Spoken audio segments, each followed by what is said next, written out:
ayun, katatapos lang natin magtrabaho ngayon. Napakainit. Ngayon is nasa 28 degrees yung init dito sa labas. And plus doon sa loob ng shop namin, yung humid is napakataas. So umabot yata ng mga 35, more than 35 degrees. So sobrang init talaga. Kaya yun yung disadvantage kapag welder ka. And then summer, napakahirap, napakainit.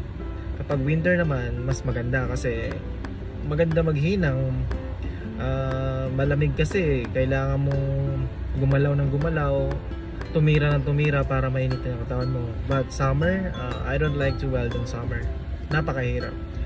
So ito nga pala guys, i-share ko nga pala sa inyo. Ito is tungkol sa patuloy na pagbago ng rules dito sa Canada regarding sa aming mga TFWs or Temporary Foreign Workers under ng Closed Work Permit. Kasi na-receive ako ng message nakaraan sa kaibigan ko. Kasama ko siya actually sa Japan. Welder din siya. Welder kami sa Japan. Nandito siya ngayon sa Canada pero nasa Quebec area sila. So kasama niya rin yung misis niya. Magti 3 years na nga pala sila dito sa Canada. Tapos nagulat ako, nag-message sa akin. Nagtatanong kung hiring daw dito sa company namin. Nagulat ako kasi under siya ng closed work permit. And then naghahanap siya ng bagong malilipatan. So tinanong ko kung bakit. Sabi niya, nag-inform na daw sa kanila yung kanilang employer na hindi na sila i-renew next year. Kasi next year yung expiration nila ng work permit and supposed to be dapat i-renew sila by March, sabi niya. Dahil kasi kapag yung sahod is hindi pasok doon sa requirements ni IRCC or ng Canada Immigration, hindi ka na marirenew. So parang magkano lang yata yung bigayan doon sa kanila. Ayaw ng employer nilang mag-adjust na itaas yung salary nila para pasok doon sa nire-required ng government.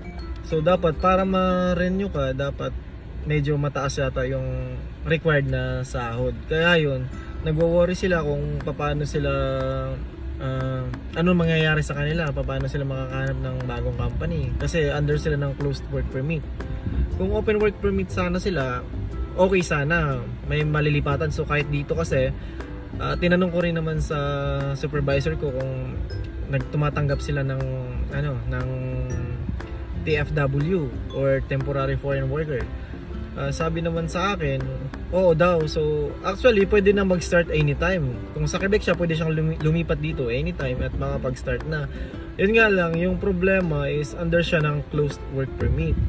So sabi sa akin ng supervisor ko, yun yung medyo mahirap dahil naka-closed work permit siya. Ibig sabihin, hindi siya pwedeng magtrabaho sa ibang company maliban doon sa current na company niya ngayon.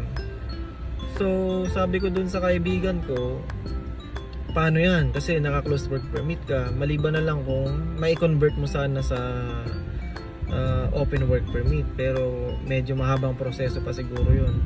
Yun lang, nakakalungkot lang guys kasi 3 taon na sila dito dito na rin yung asawa niya. So umasa na sila na magstay sila ng matagal, kaso sa hindi inaasahang pangyayari yung company nga nila hindi na sila i-renew. Nakakalungkot din naman. Kaya yun, lahat ng mga TFWs ngayon is nanganganib talaga, pati mga student, kasi nga sa bago-bagong patakaran dito sa Canada. Kahit nga ako, kasi pa-expired na ako ng September, thankful naman ako sa employer ko kasi pin-process na ulit yung LMIA namin. Bali, nakapag-sign na rin ng bagong contract, waiting for LMIA, tapos i-renew na rin yung documents namin kasi dito halos mga foreign workers din kaming nagtatrabaho, halos konti lang yung mga Canadian, kaya kinikip din kami ng company, which is thankful kami doon. So yung sa kaibigan ko nga lang, nahihirapan siyang maghanap ngayon, hindi niya alam kung anong gagawin niya. So either uuwi talaga ng Pilipinas kasi hindi naman siya pwede magstay daw ng wala siyang papel. Kaya ayun, maliban na lang kung may company na willing tumanggap sa kanila at i-process yung LMIA para sa kanila. So yun lang, share ko lang kasi sa panahon ngayon, di ba, sa mga balita, nagwo-worries talaga tayong mga PFWs dito sa Canada kung hanggang kailan tayo magstay. Kaya dapat lagi na tayong prepare.